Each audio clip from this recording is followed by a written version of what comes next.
access to capital. That's fundamentally which has Silicon Valley, California, and other markets New York be ahead of South Florida.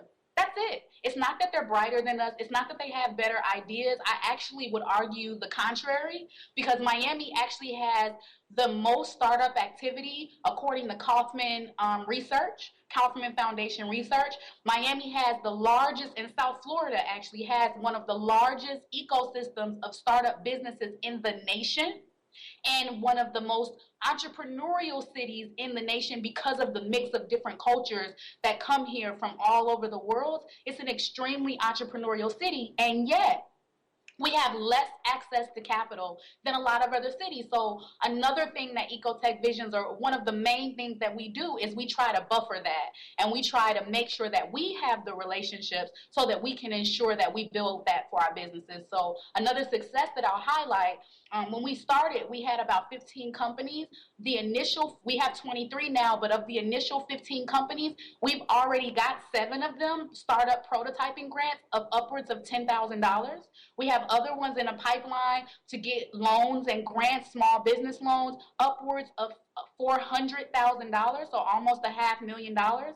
And that's really what we do so that businesses can do what they do, because again, Miami is an extremely entrepreneurial city. South Florida is brilliant in terms of innovation and technology.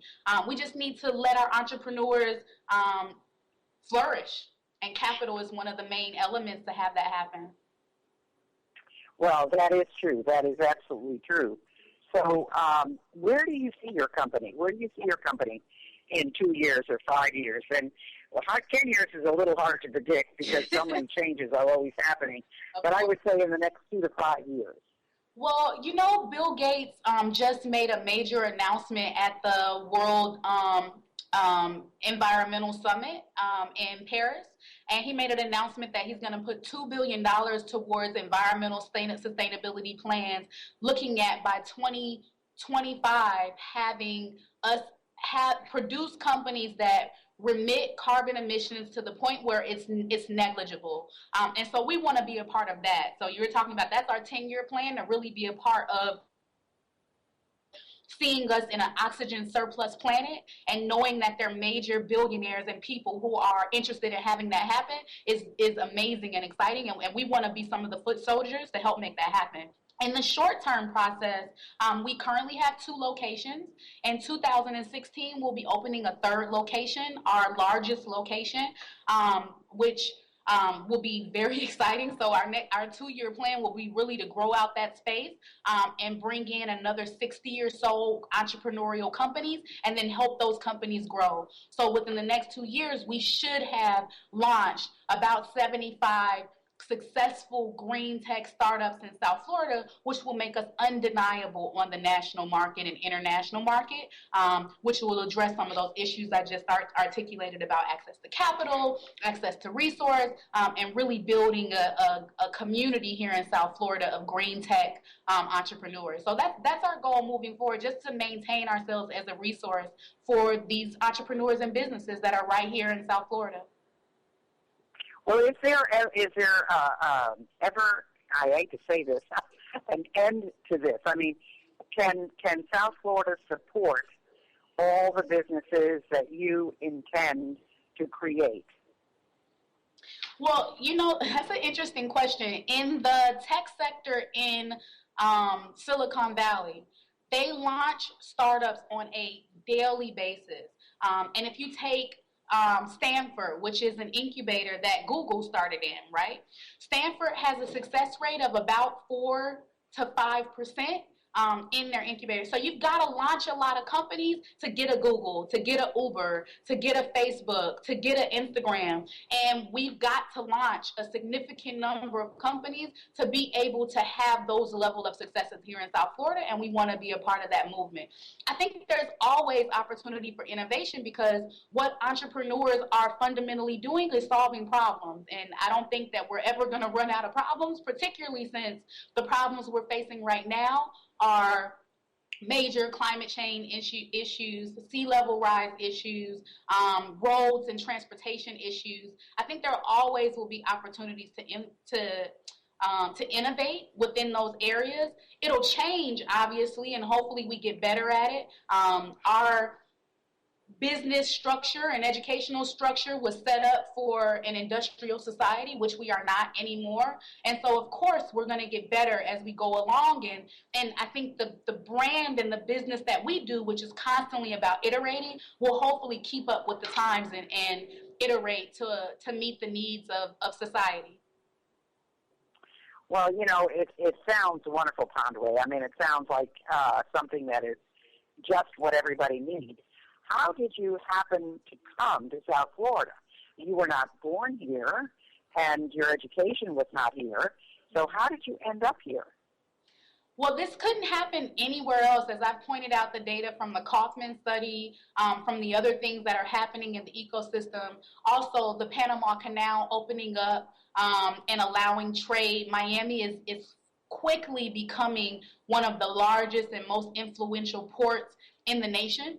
In terms of product-based businesses and the tie that Miami has to Latin and Central America, to the Americas as a whole, and then Miami recently developing sister city partnerships with the Canary Islands, which are the gateway to West Africa for trade, and North Africa, and then South Africa, makes Miami in a unique position to really take over the consumer product market, create jobs, and create a vibrant city.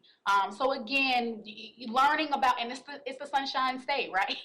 So really the opportunities for energy development, for product development, and for green tech business, it literally could not be grown anywhere else in the nation. And I'm an entrepreneur, and just like Aristotle and any other inventor who go to the place of the best resources and the best access, and so that's what landed me in Miami. So what can we all do to help Ecotech succeed? What are the things that our listeners could do? Oh, well, thank you for asking. So Ecotech is a nonprofit. So donations are always welcome, particularly for the programs that I mentioned, like the fellowship program and the intern program. We pay for all of the participants training for people to participate, and that we are grant funded for the most part, but we also take donations. If there are any listeners or anybody who's interested and has great product ideas and doesn't know where to start, please contact Ecotech at ecotechvisions.org and find out more and let us support you on how to forward your product and forward your business. So those would be the best ways. Donate or share. And that is Echo, E-C-O Tech, T-E-C-H, Vision, VISIONS.org.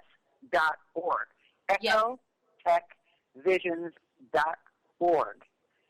So that would be the best way to find out about what you're doing and to contact you for any help that they can give. Exactly.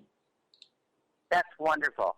Well, Pandwe, you have been absolutely a wealth of information today, and especially about an area that I don't think too many people know about, think about, and maybe you've ticked a little bit of interest today because there's no dispute that climate change is here. There's no dispute that there's many problems that are ensuing from transportation and the fact that we are now all globally connected. And your organization is a big part of all of this, and also as part of the green movement. So it's you are right on target and in the right place at the right time.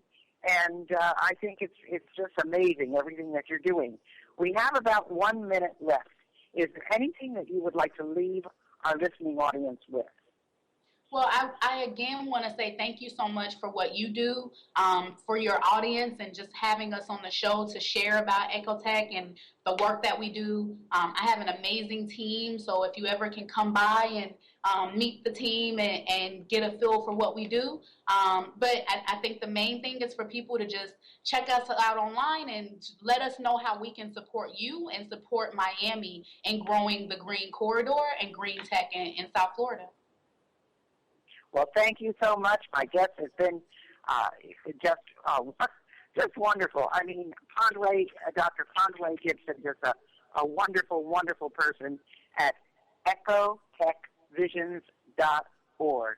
Thanks for being with us, Dr. Gibson. Thank you so much for having me.